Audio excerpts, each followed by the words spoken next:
उसके बाद 1968 में पहली बार 68 कॉन्स्टिट्यूशनल अमेंडमेंट के तहत राजीव गांधी की सरकार ने वोटिंग देने का मिनिमम एज 21 साल से घटाकर 18 साल कर दिया।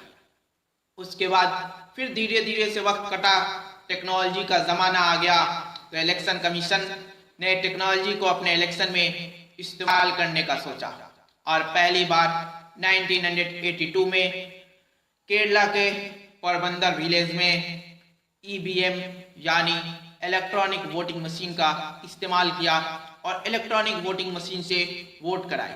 उसके बाद धीरे धीरे से वक्त कटता गया और 2013 में बहुत सारे इलेक्शन पे सवाल उठने लगे कि हम वोट देते हैं ए पार्टी को और वोट चला जाता है बी पार्टी को। कोई कहा हम वोट देते हैं सी पार्टी को और वोट चला जाता बी पार्टी को। और इन सब सवालों से बचने के लिए ईसीआई यानी इलेक्शन कमीशन ऑफ इंडिया लाती है वीवीपैट को और वीवीपैट को पहली बार नागालैंड के जनरल इलेक्शन में इस्तेमाल करती है, जिसके तहत अगर आप ए पार्टी को वोट देंगे तो ए पार्टी का एक छोटा सा पर्ची बगल वाले डिब्बे में यूं गिरता हुआ आपको नजर आएगा। उसके बाद धीरे धीरे से वक्त कटता गया। अब हम आपको बता देते हैं कि आखिर इलेक्शन कमिश्नर को कौन चुनता है। आखिर जो भारत में इलेक्शन होता है उसको जो कराता है उसके हेड को कौन बनाता है।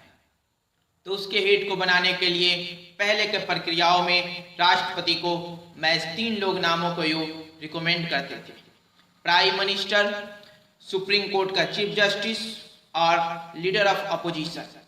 पर 2023 में बीजेपी गवर्नमेंट ने एक कॉन्स्टिट्यूशन में अमेंडमेंट किया और इस अमेंडमेंट के तहत अब भारत के इलेक्शन कमिश्नर को बनाने के लिए फिर 3 लोग ये रिकमेंड करेंगे, पर इसमें चीफ जस्टिस ऑफ इंडिया को हटाकर एक मिनिस्टर को ऐड कर लिया गया, यानी prime minister, leader of opposition और एक कैबिनेट मिनिस्टर जो कि यो रिकमेंड करेगा नामों को और उसके तहत भारत के इलेक्शन कमिश्नर को यो चुन लिया जाएगा।